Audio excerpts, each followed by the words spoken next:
Hi friends, నా పేరు Surendra. Welcome back to my channel. నిన్నటి నుంచి ఒకటే క్వశ్చన్. ఏదన్నా తనూజ మీద ఆ అమ్మాయి కొంచెం డిఫరెంట్గా ఆడుతుంది, అలా ఆడకుండా ఉంటే బాగుండంటే ఏం మాట్లాడుతున్నారు మీరు? అందరితో పాటు ఆమె కూడా ఇర్రేషనల్ మేనేజర్ గురించి, ఇర్రేషనల్ రేషన్ మేనేజర్ గురించి రేపు మాట్లాడతానని నాకు సార్ అన్నాడు, చూపిస్తాడు అని చాలామంది వెయిట్ చేశారు. ఫస్ట్ ప్రోమో వచ్చింది.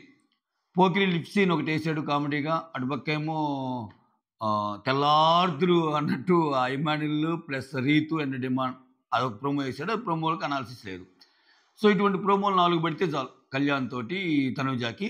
సో ఆయన చెప్పాలనుకున్న పాయింట్స్ అవి కూడా మర్చిపోయే అవకాశం ఉంటుంది. యా, పర్లేదు. సో మొత్తానికి బిగ్ బాస్ బాగానే సెట్ చేస్తున్నాడు, ఓకేనా. సో సెకండ్ ప్రోమో వేసాడు. మంటలు అసలు ఫైర్. ఆ ఫైర్ ఎలా ఉంటుందంటే, మనం ఫైర్ ఇంజన్ నెక్స్ట్ ఆ వాటర్ పోసి చల్లార్చాలి మనం. అమ్మా ఎంత సీరియస్ అయిపోయాడబ్బా నాకు సార్. అమ్మా అల్లాడిపోయారు అన్నట్టు ఉంది. అంత ఫైర్ అంటే ఆ ఫైర్కి మనం వాటర్ వేసి చల్లార్చే అంత ఫైర్ ఉంది అసలు తనూజానన్న మాటలు. మీకు అలా అనిపించిందా? నీట్గా మనకు కావాల్సిన వాళ్ళు కూర్చోబెట్టి అమ్మా ఇదమ్మా ఓకే, మనిషి నాకు సర్వసాధారణ తప్పులు ఒక మూడు మార్చుకో, నువ్వు పేషెన్స్ తెచ్చుకో, ఓకే. ఫీడ్బ్యాక్ కానీ తీసుకోకపోతే నీకేం పాడైపోద్ది. ఫీడ్బ్యాక్ తీసుకొని జీవితంలో ముందుకెళ్ళాలి, లేకపోతే జీవితంలో మార్పు రాదు అని ఎంత నైస్గా చెప్పిన విధానం చూస్తే ఎక్సలెంట్. ఇది కదా కింగ్ సార్ అని అనిపించిందా? Why only Tanuja, why not others? మిగిలిన వాళ్ళు నవ్వుతుంటే, Sanjana this is not the time for laugh. ఎలా నవ్వు వస్తుంది అసలు అంత పని చేసి? నువ్వేం చిన్న మాట అన్నావా సంజన? నువ్వు ఏమన్నావు సార్? చూసుకో ఏమన్నావు? చెత్త కెప్టెన్ అంటావా? అసలు ఏమన్నావు? అసమర్థ కెప్టెన్ అంటావా? ఏమన్నా మాట్లాడి ఇది టోన్. ఇమాన్యుల్, భరణి ఇలా ఉంటే మిగిలిన వాళ్ళ మీద ఆ టోన్ చూడండి. ఆ టోన్కి ఒక ఫ్రీక్వెన్సీ ఉంటుంది కదా, టోన్.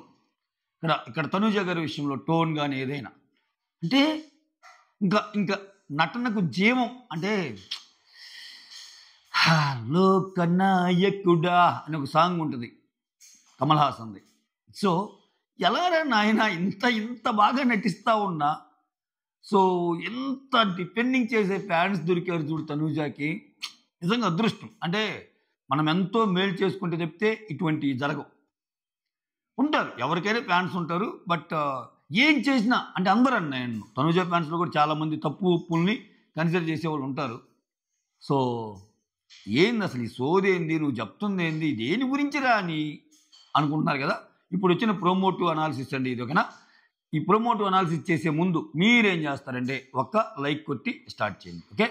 ఒక లైక్ కొట్టి స్టార్ట్ చేయండి. ఎస్, ప్రోమో ఎలా స్టార్ట్ అయిందంటే, నేను చెప్పాడు కదా సార్ కడిగేయాలి తనూజనని. నెక్స్ట్ తనూజ లేమ్మా, వారానికి 8 రోజులమ్మా? 7 రోజులు. ప్రతిరోజు నువ్వు చేసే పని ఏందమ్మా? Lunch, breakfast, lunch, dinner. ఇవి కాకుండా 2 సార్లు టీ పెడతావు కదా, మొత్తం 5. రోజుకి 5 సార్లు యాక్టివిటీ ఉంటుంది. వారానికి ఎన్ని సార్లు అమ్మా? 7 × 5 35 టైమ్స్ సార్. ఈ 35 టైమ్స్ ఎన్నిసార్లు గొడవ పెట్టుకున్నావమ్మా నువ్వు? ఈ 35 టైమ్స్ లాస్ట్ వీక్లో హౌస్ మేట్స్తో గొడవ లేని రోజు ఏమన్నా ఉందా అంటే, సార్ అందరిలో ఉంది సార్, ఇంక్లూడింగ్ మీ, అందరిలో ఉంది సార్, తప్పు అందరిలో ఉంది అన్నట్టు అనిందాను. అంటే ఇక్కడ నేను ఫస్ట్ చెప్పాను సార్ కెప్టెన్కి, నాకు అసలు ఈ రేషన్ మేనేజరే వద్దు అని. ఎందుకంటే ఆ మేనేజర్ పోస్ట్ నాకు ఇస్తే నన్ను వాంటెడ్గా టార్గెట్ చేస్తారు అని ఇమాన్యుల్ మీద తోసేసింది సేఫ్గా. అక్కడ కామ్గా ఉంది కానీ అలా అనలేస్తారని మాధురి అంటుంది. బట్ నాకు డౌటే, ప్రోమో పరంగా చూపించినా ఆమె ఏ క్షణమైనా ఫ్లిప్ అవ్వగలదు మాధురి గారు. మళ్ళీ ఏమో ఒక ఎక్స్ప్లెనేషన్ ఇచ్చాక గుర్తొచ్చింది సార్, తనూజ అన్నది కరెక్టే సార్, తనూజ నేను చేయలేదని సార్, అక్కడ ఇమాన్యుల్దే తప్పు సార్ అని కూడా అనొచ్చు అని చెప్తున్నా. అంటే గేమ్ చూసిన ఒక ఇన్ని రోజులు చూసిన వ్యక్తిగా టక్కన ఆమె చేంజ్ కూడా అవ్వచ్చు మాధురి గారు తనూజ మీద. కొంచెం ఎక్కువ తనూజ ఫీల్ అవుతున్నాను కానీ వెంటనే లేదు సార్ తనూజ వద్దని సార్ అని కూడా అనే ఛాన్స్ ఉంది. అట్లా ఉంటుంది ఆమె గేమ్, మాధురి గారి గేము. అయితే ఇమాన్యుల్ అడుగుతాడు, ఇమాన్యుల్ ఎందుకు? ఇక్కడ ఇమాన్యుల్ వైపు తిరిగింది మళ్ళా. అసలు ఎందుకు నువ్వు తనూజ వద్దంటే ఎందుకు ఇచ్చావు? ఇప్పుడు నేను ఒకటి అడుగుతానండి, ఈ డ్యూటీస్ డివైడ్ చేసేటప్పుడు పెద్ద మీటింగ్ అయ్యిద్ది, అందరు కూర్చుంటారు. అందరు కూర్చున్నప్పుడు నీకు రేషన్ మేనేజరు, నీకు వంట, నీకు బాత్రూము, నీకు అది నీకు ఇది అన్నప్పుడు ఎవరైతే మనం చేయలేని పని ఉంటుందో, లేకపోతే దానివల్ల ప్రాబ్లమ్స్ వస్తున్నాయని తెలుస్తుందో నేను చెయ్యను, నేను కరాఖండిగా చెయ్యనంటే ఖచ్చితంగా కెప్టెన్ ఆ పని చేయలేడు. ఏదో ఒక సందర్భంలో ఏదో ఒక ఫంటోన్లో అవునిమ్ము ఇదే కదా నాకు ప్రాబ్లము అది ఇది అని దాన్ని సీరియస్గా అసలు నేను వద్దన్నా నువ్వు ఇచ్చావు అన్నట్టు చూడండి. ఆమె ఎక్స్ప్రెషన్ ఇచ్చినప్పుడు నేను అసలు అడగలేదు సార్, నాకు తెలుసు సార్ ఇన్ని బాధలు ఉంటాయని దీంట్లో, అందరు నన్ను టార్గెట్ చేస్తారంటే అటుపక్క కిమ్ము చూస్తాడు, ఇటుపక్క కళ్యాణ్ చూస్తాడు, ఇటుపక్క నిఖిల్ చూస్తాడు, ఏం జరుగుతుందిరా ఇక్కడ అన్నట్టు. మీరు జస్ట్ 0.25 స్పీడ్లో పెట్టుకొని చూడండి ప్రోమోని, వాళ్ళ ఎక్స్ప్రెషన్ బట్టి అర్థమైద్ది. సో ఎలా అంటే అంత ఈజీగా ఎలా మనుషుల మీద వేసేస్తారు. ఇక్కడ మీకు గుర్తుంటే ఒకసారి రేషన్ మేనేజర్ ఎవరు కావాలి అని గొడవలు వస్తున్నాయంటే రేషన్ మేనేజర్ నేనుంటే ఓకేనా అని భరణి గారు, నేనుంటే నీకు ఓకేనా, నేనుంటే నీకు ఓకేనా, నేనుంటే నీకు ఓకేనా అని రేషన్ మేనేజర్గా భరణి తీసుకున్నందుకు శివరాత్రి ఆ రోజైతే నరకం అసలు చుక్కలు చూపిస్తుంది. ఏంటి రేషన్ మేనేజర్గా ఆయన తీసుకున్నాడు అది వచ్చి నన్ను అడిగితే నేను డైరెక్ట్గా ఇచ్చేదాన్ని కదా, మీరు వాళ్ళందరూ అది ఇదంటే ఏంటి నేను పనికిరానా. బేసికల్గా తనూజ అనే అమ్మాయికి కిచెన్లో ఉండటం ఎక్కువ ఇష్టం. ఇది నేను ఫస్ట్ వీక్ చెప్పా, తిరగేసుకున్నా రివ్యూస్. ఫస్ట్ వీక్ ఆ అమ్మాయికి కిచెన్లో ఉండటం చాలా ఇష్టం. అది కొంతమంది వచ్చేటప్పుడు ఇన్పుట్స్ ఇస్తారు. కిచెన్లో ఉండటం వల్ల ఏంటంటే ఎక్కువ స్పేస్ వస్తుంది, ఎక్కువ కాంటెంట్ వస్తుంది. ఆ బాత్రూమ్ గడిగే వాళ్ళకి ఏమి ఉండవు, అక్కడ అవి పట్టుకొని తిరగటమే, డబ్బాలు పట్టుకొని తిరగటమే, క్లీనింగ్ డబ్బాలు. సో అది తెలుసు ఆమెకి. సో ఎక్కడ అంటే అందరు అమ్మాయిని టార్గెట్ చేయడానికి అమ్మాయికి ఇస్తున్నప్పుడు నీకు అది తెలుసుగా. నీకు అది తెలిసినప్పుడు నేను తీసుకోను, నాకు అసలు వద్దు. ఎన్ని వారాలు జరిగితే ఇన్ని వారాల్లో ఎక్కువ కిచెన్ దగ్గర ఎవరు ఉన్నారు చెప్పండి. ఇన్ని వారాలు జరిగితే ఇన్ని వారాలు కిచెన్ దగ్గర ఎవరు ఎక్కువ ఉన్నారు అంటే ఇమ్మాన్యుల్ వచ్చినా నిన్నే, వేరే వాళ్ళు వచ్చినా నిన్నే, వేరే వాళ్ళు వచ్చినా నిన్నే. ఓకే, వాళ్ళు ఏదో నువ్వు చాలా ఎక్సలెంట్, నువ్వు ఎక్స్ట్రాడినరీగా మేనేజ్ చేస్తావు, నువ్వు చేస్తే ఒక శాంతి అనేది నెలకొల్పుతుంది ఇంట్లో, నువ్వు రేషన్ మేనేజర్గా ఉంటే ఒక సుఖ సంతోషాలతో వర్ధిల్లు ఇల్లు అనుకొని నీకు ఇచ్చిన, వాళ్ళు అలా ఆలోచించుకొని నీకు ఇచ్చిన, నీకు తెలుసు కదా రియాలిటీ, వద్దు వద్దు మీరు అందరూ నన్ను టార్గెట్ చేయడానికి ఇస్తున్నారని నువ్వు సింపుల్గా నో చెప్పొచ్చు. ఎవరు ఆపేది నిన్ను? బలవంతంగా ఏమైనా జరిగిద్దా ఇంట్లో? నో, నాకొద్దు. అంతెందుకబ్బా, ఇంకా ఇంకా ఒక 6-7 వారాలు ఉన్నాయిగా. ఈ 6-7 వారాల్లో కిచెన్ దగ్గరికి అసలు వెళ్లకుండా నాకు అసలు కిచెన్ వద్దు అని తనుజ వెళ్ళకుండా ఉండగలదా? నేను ఈ క్వశ్చన్ తనుజ ఫ్యాన్స్ని అడుగుతున్నా. ఎస్ ఉండగలదంటే కమెంట్ చేయండి. ఎందుకంటే ఆమెకు అన్యాయం జరుగుతుంది, ఆమెను టార్గెట్ చేస్తున్నారు. ఆ మాటల్లోనే టార్గెట్ చేస్తున్నప్పుడు ఎందుకు ఇంక అక్కడికి?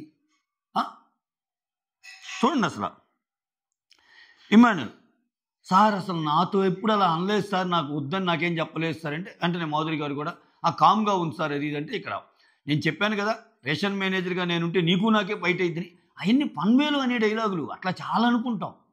అట్లా చాలా ఏం తెలివిగా దానికి దీనికి ముడిపెడుతుంది.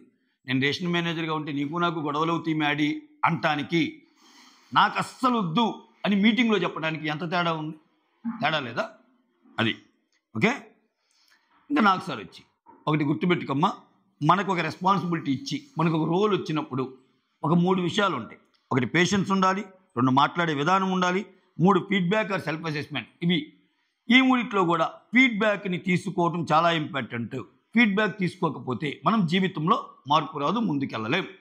మంచిగా కూర్చోబెట్టి అసలు చాలా చాలా మంచిగా ముద్దు ముద్దు మాటలతో మందార పువ్వులు చెవిలో పెట్టే విధంగా అలా నీట్గా డిజైన్ చేశాడు ప్రోమోని. ఓకే, సో ఇక్కడ మీరు కమెంట్ చేయండి, నిజంగానే తనూజాకి అస్సలు కిచెన్లో ఉండటం ఇష్టం లేదా? కిచెన్లో ఉండటం ఇష్టం లేకపోతే అంత గొడవ ఎందుకు వేసుకుంటుంది? కిచెన్లో ఉండాలని ఎప్పుడు కిచెన్ కోరుకుంటుంది ఆమె. టైం వచ్చేసరికి గొడవలు అనగానే నాకు ఇష్టం లేదు సార్ అందరు కలిసి నన్ను పెట్టారు. ఏమి ఎంత ఈజీగా మాటలు మార్చేస్తుందంటే, భరణి నాన్న నాకు నువ్వు లేకపోతే ఎవరున్నావు నాన్న అయిపోద్ది. ఆ రోజు డే 5 డే 5 అనుకున్నాం, ఇది డే 6. నాన్న లేదురా, నాన్న మారిపోయాడు రా, నాకు మీ ఇంట్లో కళ్యాణ్ శ్రీజ ఇక్కడి నుంచి మీరే ఫ్రెండ్స్ రా, మీరు కాకపోతే నాకు ఎవరున్నారు రా.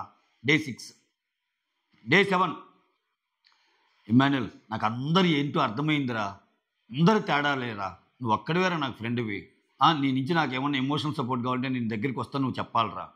Day 7 done. డే 8 రీతు వీళ్ళందరూ తెలిసిపోయిందిరా నాకు, మన ఇద్దరం ఫ్రెండ్స్ రా, బయట నుంచి మన ఇద్దరమే ఉండాలిరా, నీ వల్లేరా నాకు సపోర్ట్, ఎవరి వల్ల లేదు. డే 9 మాధురి గారు ఎన్ని మాటలన్నా, మ్యాడీ హౌస్ మొత్తం చూశాక నాకు కలిగిన ఒకే ఒక్క ఒపీనియన్ ఏంటంటే మ్యాడీ, వీళ్ళందరూ వేస్ట్ మ్యాడీ. నా కోసం ఎవరన్నా ఆలోచించే వాళ్ళు ఉన్నారంటే అది నువ్వే మ్యాడీ. అర్థమైపోయింది మ్యాడీ నాకు వేరే వాళ్ళందరూ. నా రాజు నువ్వే మ్యాడీ. తర్వాత ఆమెకు గొడవ అయిందనుకో, తర్వాత అగైన్ మళ్ళీ సైకిల్. వీళ్ళందరూ అయిపోయాక, నాన్న మాధురి గారు కూడా వెళ్ళిపోయారు నాన్న, ఈరోజు ఆదివారం వెళ్ళిపోతారు నాన్న, నాకు ఇంక మీ ఇంట్లో ఎవరున్నారు నాన్న, ఇమ్మాన్యుల్ చూస్తే మోసం చేస్తున్నాను నాన్న, అటుపక్క సంజన గారు చాలా మాట్లాడుతున్నారు నాన్న, నువ్వే నాన్న. కథం డే 11 మళ్ళీ నాన్నతో ఏదైనా చిన్న ఇష్యూ అవ్వగానే, నాన్న మళ్ళా మోసపోతున్నాను కళ్యాణ్, ఎన్నిసార్లు నమ్మినా నాకు దెబ్బేస్తున్నాడు కళ్యాణ్ నాన్న. సో ఇది పద్ధతి కాదు కళ్యాణ్, ఫైనల్గా నువ్వే కళ్యాణ్. మళ్ళీ కళ్యాణ్ ఏదైనా గొడవ పెట్టుకోగానే, ఇమ్మాన్యుల్ తేడా అనిపిస్తుంది ఇమ్మాన్యుల్, నాకు నువ్వు కాబట్టి ఎవరు. ఇది ఏమిరా బాలరాజు, ఇది అసలు ఇది ఏంది, ఇది ఏం జనాలు అసలు ఏంది ఇది, ఈ సైకిల్ ఏంటి, ఈ డ్రామా ఏంటి. డెఫినెట్గా నటనకు జీవం పోస్తున్న తనూజ అని నాకు అనిపించింది కాబట్టి ఆ టైటిల్ పెట్టా. That's all, thank you so much. Signing off, మీ సురేంద్ర. వీడియో ఏకీబీస్తే ఒక లైక్ కొట్టండి, ఓకే? ఒక లైక్ కొడితే మన వీడియో ముందుకు వెళ్తుంది. చెత్తగుందరా నువ్వు చెప్పింది మాకు తనూజ గురించి. తనూజ ముద్ద మందారం రా, బంగారం రా, నువ్వు అసలు వేస్ట్ నా డాష్ ఊరా అని అనిపిస్తే లైక్ కొట్టబల్లే, ఓకే? నేనే సిన్సియర్గా చెప్తున్నా, ఓకే? సైనింగ్ ఆఫ్, మీ సురేంద్ర.